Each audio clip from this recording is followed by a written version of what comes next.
आज आपण पाहतोय की आमच्या स्वातंत्र्य लढ्यामध्ये जे आदिवासी नायक आहेत, आमच्या इतिहासामध्ये ज्या काही आदिवासी विभूती आहेत, त्यांचं जे योगदान आहे हे अनन्यसाधारण अशा प्रकारचं योगदान आहे.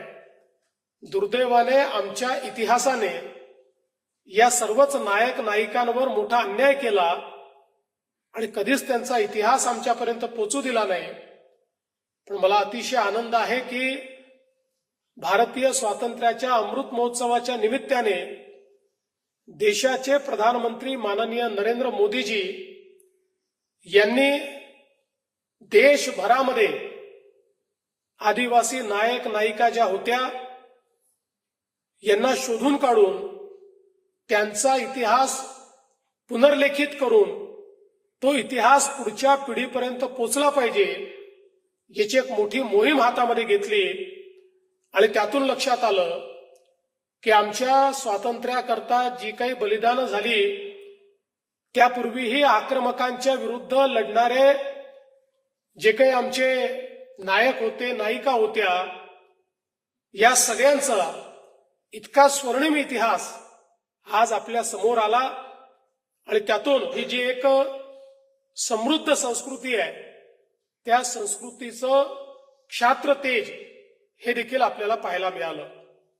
आणि म्हणूनच आपल्या सर्वांना याची कल्पना आहे की आपली आदिवासी संस्कृती आणि आदिवासी जीवन पद्धती ही सर्वात प्राचीन अशा प्रकारची जीवन पद्धती आहे.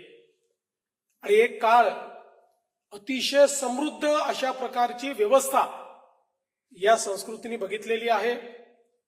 आमच्या आदिवासी राजव्यवस्थेमध्ये ज्या प्रकारे निसर्गाचं संवर्धन करण्यात आलं, ज्या प्रकारे एक अत्यंत समतायुक्त अशा प्रकारचा राजकारभार आपल्याला पाहायला मिळाला आणि ज्यामध्ये एक समृद्ध अशा प्रकारची समाजव्यवस्था देखील आपल्याला पाहायला मिळाली.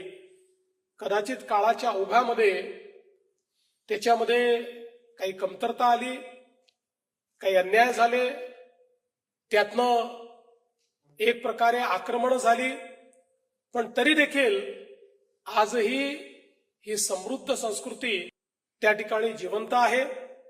आणि अनेक लोक या संस्कृतीचा जो काही रथ आहे तो रथ ओढण्याचं कार्य अविरतपणे करतायत.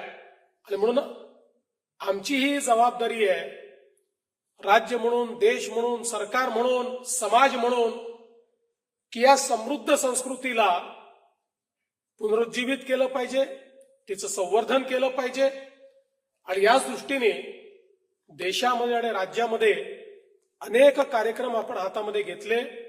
आणि त्यातून मला विश्वास आहे की पुन्हा एकदा आज आपल्याला एका नव्या स्वाभिमानानं, एका नव्या आत्मतेजानं आमच्या आदिवासी संस्कृतीचे पाईक वेगवेगळ्या ठिकाणी, वेगवेगळ्या क्षेत्रामध्ये उत्तम काम करताना दिसतात.